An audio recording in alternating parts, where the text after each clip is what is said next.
नमस्कार किसान भाइयों, स्वागत है आपका डेयरी बिजनेस यूट्यूब चैनल पे।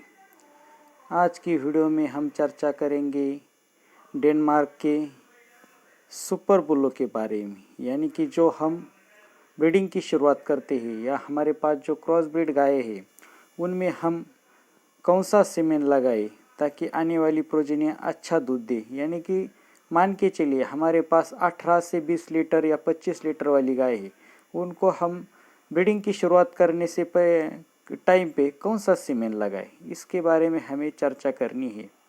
तो आपने बहुत सारी वीडियो देखे होंगे कि उसमें बताया होगा कि जीनोमिक वैल्यू जिन बुलों की सबसे ज़्यादा है उनका सीमेन हमें यूज़ करना है।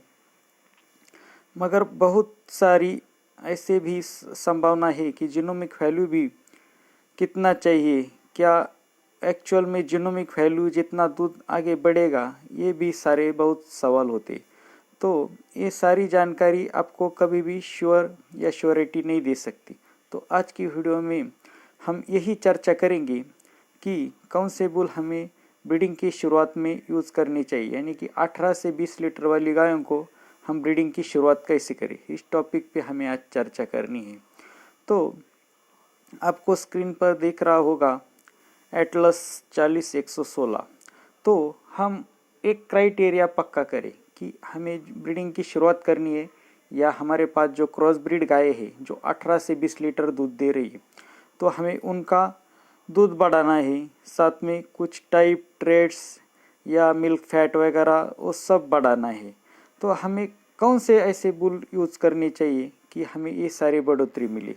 तो इस स्क्रीन पर आपको सायर डायरेक्टरी में से सभी बुल देखने को मिलेगी। जैसे हम ऊपर ऊपर जाएंगे तो आपको सब बुल देखने को मिलेंगे, मगर एक्चुअल में बहुत सारे वीडियो में आपको मिसगाइड किया गया है हमेशा कि 40-116 जिसका जीनोमिक वैल्यू 920 है, तो ये दूध बढ़ाने के लिए नहीं है, एक सिर्फ बैलेंस बुल है। जैसे कि आपकी गाय 40 लीटर वाली है तभी आप इसका यूज़ कर सकते हैं, मगर ये आपको सरासर कुछ गलत बातें बताई गई है।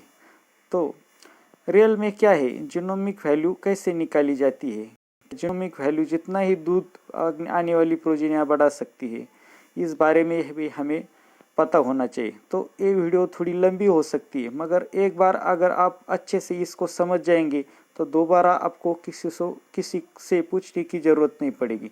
तो सबको रिक्वेस्ट है कि ये वीडियो आप बिना स्किप किए हुए अंत तक देखें ताकि आपको एकदम प्रॉपर जानकारी मिलती रहे।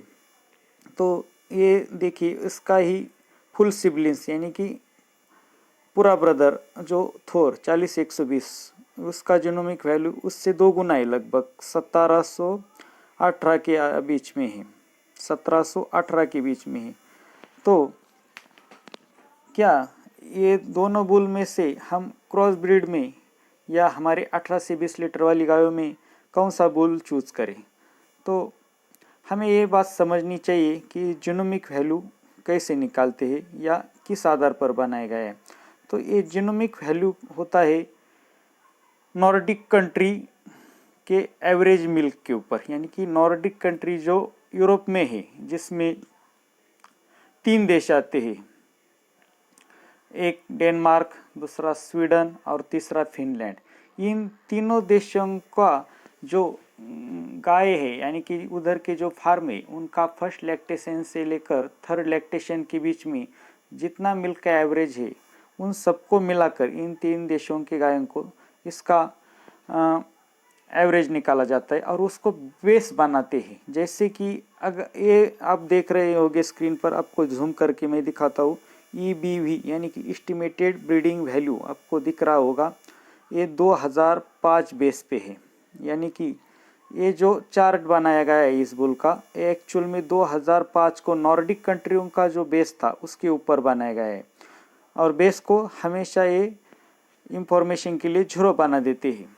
तो हमें जाना होगा पास्ट में, यानी कि 2005 में। तो 2005 में नॉर्डिक कंट्री का एवरेज मिल्क था तीनों देशों का, फर्स्ट लैक्टेशन से लेकर थर्ड लैक्टेशन का, लगभग 9122 लीटर। तो ये 9122 एक बेस से, और उसके समथिंग इनकी जीनोमिक टेस्ट करके ये जीनोमिक वैल्यू निकाला जाता है। तो बुल की एक्चुअल कैपेसिटी इससे कम है या ज़्यादा, ये जीनोमिक वैल्यू तय करता है। अगर 40-116 का एग्जाम्पल है, इसकी कैपेसिटी यानी कि जीनोमिक वैल्यू है 920, तो हमें क्या करना है, 9122 लीटर में 920 लीटर को हमें प्लस करना है। तो इसका उत्तर आएगा 10,042 लीटर। तो ये एक्चुअल में हुआ 40-116 का एक्चुअल पोटेंशियल यानी कि पीटीए, प्रेडिक्टिंग ट्रांसमिटिंग एबिलिटी। इसमें एक्चुअल में मिल्क की इतनी क्षमता है जो 2005 बेस वैल्यू पे थी। आज की बेस वैल्यू अगर 2020 पकड़ के चले तो ये बढ़ भी जाएगी, मगर हमें इसके बारे में अभी चर्चा नहीं करनी। तो बहुत सारी वीडियो में आपने देखा होगा कि ये बुल सिर्फ 920 लीटर दूध बढ़ाएगा, यानी कि 2000 लीटर वाली गाय को हम इसका सीमेन लगाएंगे तो 920 आने वाली प्रोजेनी यानी कि इसकी जो बच्चियाँ है वो मदर से 920 लीटर दूध हमें ज़्यादा देगी, मगर एक्चुअल में ये सरासर गलत है। या 4000 वाली को लगाएगी तो ये 920 लीटर उसमें प्लस करेगी, ये सरासर गलत बात है। तो पीटीए के हाफ ब्रीडिंग वैल्यू होता है, ब्रीडिंग वैल्यू जो आनुवंशिकता का मूल्य दर्शाता है, और ये ब्रीडिंग वैल्यू हमें एक्चुअल में मिल्क देता है। तो ये जीनोमिक डाटा है, तो जीनोमिक की रिलायबिलिटी यानी सत्यता होती है 70% की समथिंग। तो ये हमें अब छोड़ देते। तो सबसे पहले हम बात करेंगे 10,042 लीटर 40-116 का एक्चुअल पोटेंशियल है।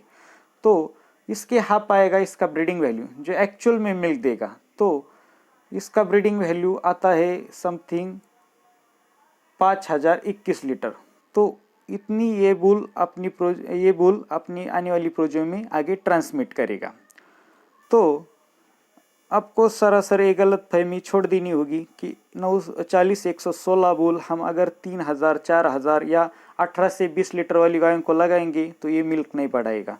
तो ये अक्सर गलत बात है। जैसे कि हम पकड़ के चले 40-120, तो इसका मिल्क पोटेंशियल इससे भी ज़्यादा है। तो हमें 9122 में इसकी जो जीनोमिक वैल्यू है 1738 इसको मिलाना है, तो ये आगे बढ़ जाएगी। तो इससे भी थोड़ा इसका जीनोमिक वैल्यू आ जाएगा, मगर एक्चुअल में इनका मदर मिल्क भी काफ़ी अच्छा है। तो मदर मिल्क भी काफ़ी हम ब्रीडिंग की शुरुआत में डिपेंड करता है मिल्क बढ़ाने में, ना कि केवल ब्रीडिंग वैल्यू। तो 40-116 या 40-120 ये भी हम सीमेन 18 से 20 लीटर वाली गायों को लगा सकते हैं। आपको सरासर पहले जो आपने वीडियो देखी होगी उसमें गलत बताया है, मगर आप करेक्शन कर लेते हैं। तो इसका सीमेन हम अगर हमारी 3000, 4000 वाली यानी कि 1820 लीटर वाली गाय को लगाएंगे तो मिल्क में कम से कम 3 लीटर से लेकर 10 लीटर तक की बढ़ोतरी हमें ये बुल दे सकते हैं, इसमें कोई दो राय नहीं। तो सबसे समझने वाली हमें बात यह है कि हम जिस पर आज के टॉपिक पे चर्चा कर रहे हैं कि 1820 लीटर वाली या ब्रीडिंग की स्टार्ट में हम बुलों का चयन कैसे करें। तो यहाँ पे आपको इस बुल के नीचे हाईलाइट पैरामीटर दिखेंगे कुछ। तो इसमें हमें तो ब्रीडिंग पर काम करना है, तो हमारा पहला गोल आएगा मिल्क, यानी कि हमें तो मिल्क बढ़ाना है। तो इसका कौन सा भी बुल यूज़ करें, इसका कोई भी माइनस में जीनोमिक वैल्यू नहीं। अगर माइनस भी इनका जीनोमिक वैल्यू आएगा तो भी ये फर्स्ट सेकंड जनरेशन में मिल्क बढ़ाएंगे ही बढ़ाएंगे, क्योंकि हमारी गायों का एक्चुअल पोटेंशियल ही 3000, 4000 यानी कि 18 से 20-22 लीटर वाली गायों का हम यूज़ करने वाले हैं। तो इसमें कोई दो राय नहीं कि ये बुल मिल्क नहीं बढ़ा सकते। तो ये आप मन से बात निकाल सकते हैं। तो सिर्फ हमें 2 क्राइटेरिया को पकड़ के चलना है।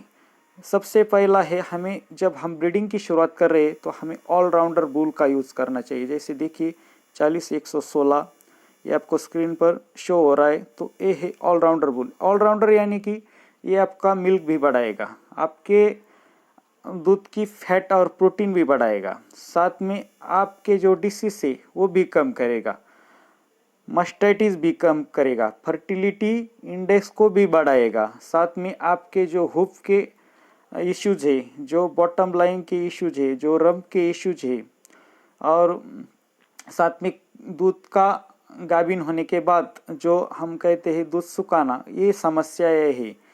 साथ में जो फर्टिलिटी या अन्य समस्याएं है, उन सबको कम करेगा। ऑलराउंडर का मतलब है ये आने वाली प्रोजेनियों में या बच्चों में सब गुण थोड़ा थोड़ा बढ़ाएगा। तो हमें सिर्फ देखना है कि हम फर्स्ट जनरेशन में या ब्रीडिंग की स्टार्टअप कर रहे हैं, जो हमारे पास 18 से 20, 22, 25 लीटर वाली क्रॉस ब्रीड गाय है, तो हमें एक इम्पोर्टेड सीमेन की जनरेशन लानी है। तो हमें सिर्फ देखने वाली बात है, ना कि हम सिर्फ मिल देखे। तो हमें सिर्फ ऑलराउंडर वुल का यूज़ करना चाहिए। तो बहुत सारी वीडियो में आपको गलत दिखाया होगा, तो इसके बारे में आप ज़्यादा ना सोचिए। तो आपको जो जो वुल ऐसे हाईलाइट पैरामीटर में ऑलराउंडर दिखेंगे, आप उसका चयन करते जाइए। आँख बंद करके चयन कीजिए, इसमें कोई दो राय नहीं। आपका दूध भी बढ़ेगा और सभी गुण थोड़े थोड़े बढ़ेंगे। तो यही हमें ब्रीडिंग का स्टार्टअप है। बहुत सारे पशुपालक हमेशा कंफ्यूज रहते हैं कि हमें स्टार्टअप में कौन सा बुल यूज़ करना है। तो दो ही हम पैरामीटर देख के चले कि उसका मिल्क मैक्स हो और वो बुल ऑलराउंडर हो, और दोनों साथ में होंगे तो बहुत बढ़िया। अब 40-120 को देखेंगे हम, तो इसमें हमें देखने को मिलता है मिल्क मैक्स। तो हमें ये भी फर्स्ट जनरेशन में यूज़ करेंगे तो कोई दिक्कत नहीं। तो अब देखेंगे हम रिमेंशन 40-125। तो ये बुल हमारी फर्स्ट जनरेशन के लिए कुछ खास नहीं। ये खास है, इसका फैट ज़्यादा है, मगर क्रॉस ब्रीड गाय में वैसे ही फैट अच्छी है। तो हमें ऐसे बुलों को टालना चाहिए। और साथ में इसमें जो हाईलाइट पैरामीटर है वो मिल्क प्लस के भी नहीं है और ऑलराउंडर के भी नहीं।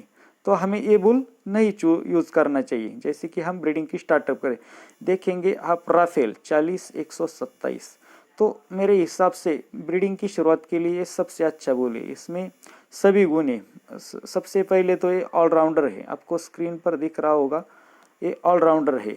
और साथ में इसका मिल्क भी मैक्स है। ये दो ही पैरामीटर अगर हम देख के चलेंगे तो हमें पूरी उम्मीद है, या हम आँख मूंद कर ये मान सकते हैं कि हमारा आने वाली बच्चों का दूध भी बढ़ेगा और साथ में ऑलराउंडर यानी कि थोड़ी थोड़ी सभी गुण बढ़ेंगे। जैसे कि मास्टाइटिस भी कम होगा और बाकी भी जो पैरामीटर हमारी गाय में कम है वो भी बढ़ोतरी मिलेगी। देखिए बुलेट 50,051, तो ये भी मिल्क मैक्स है, तो इसका भी हम सीमेन यूज़ कर सकते हैं। सैवेज देखिए 40-129 मिल्क मैक्स, इसका भी हम सीमेन यूज़ कर सकते हैं। वाल्टर ये भी मिल्क मैक्स है, इस और साथ में ऑलराउंडर भी। ये दोनों पैरामीटर अगर हम ब्रीडिंग के स्टार्टअप में देख के बुल का सीमेन का यूज़ करेंगे तो हमारे लिए काफ़ी अच्छा होगा। मैक्सिम ये देखिए, ये बुल फैट और प्रोटीन प्लस और ऑर्डर प्लस, तो हमारे फर्स्ट जनरेशन के लिए ज़्यादा काम का नहीं है। इवोपोर्स भी अच्छा है। साथ में बेरेटा 50,050 मिल्क मैक्स। ऊपर जैसे जाएंगे हम, ये देखिए आर्नो बुल 50,046 सिर्फ प्रोटीन प्लस। तो ये ब्रीडिंग हम 3-4 जनरेशन के बाद हमारा मिल्क अगर बैलेंस में जाएगा, फैट भी अच्छी आएगी, सभी पैरामीटर भी हमारे 3-4 जनरेशन के बाद प्लस में जाएंगे।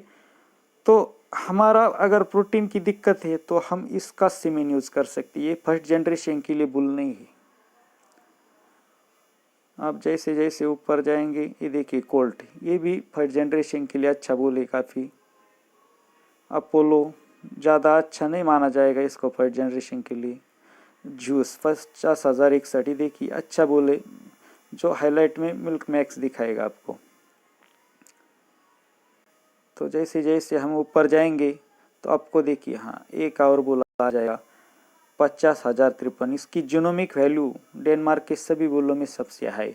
तो इसका सीमेन हम फर्स्ट जनरेशन यानी कि ब्रीडिंग के स्टार्टअप में कर सकते हैं। इसका मिल्क बढ़ाने की क्षमता सबसे ज़्यादा है। साथ में ये ऑलराउंडर्स भी है, यानी कि इसकी फैट प्रोटीन सब अच्छा है। साथ में लेग्स फ्रेम आर्डर की क्वालिटी, इसका डिसीज काफ़ी कम है। एक cogent super short blood line का है, यानी कि स्ट्रॉन्ग पेट के साथ जाता है। देखिए हरकुलस 50,052। इसका भी हम सीमेन 18 से 20-25 लीटर वाली गायों को क्रॉस ब्रीड को या ब्रीडिंग के स्टार्टअप में लगा सकते हैं।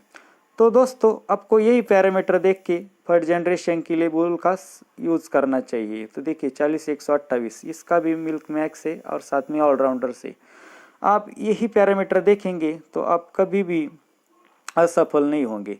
तो बहुत सारी वीडियो में आपको बहुत कम जानकारी या गलत जानकारी दी गई है। इस वीडियो में हमने एक काफ़ी स्टडी करके आपको एक फुल फिल और अच्छी सच्चाई वाली जानकारी दी है। तो आप अगर ये वीडियो पूरा देखेंगे तो आपको कभी भी किसी को बुल चैन के बारे में थर्ड जनरेशन के लिए देखना या पूछने की ज़रूरत नहीं पड़ेगी। तो ये वीडियो हम यहीं पे समाप्त करते हैं। मित्रों, अगर ये वीडियो आपको पसंद आए तो ज़्यादा से ज़्यादा इसे शेयर कीजिए, हमारे चैनल को सब्सक्राइब, लाइक और कमेंट भी कीजिए कि आपको कुछ बातें क्या समझ में नहीं आई या आप आगे आने वाली वीडियो में क्या देखना चाहते। तो तब तक जय हिंद, जय भारत, जय जवान, जय किसान।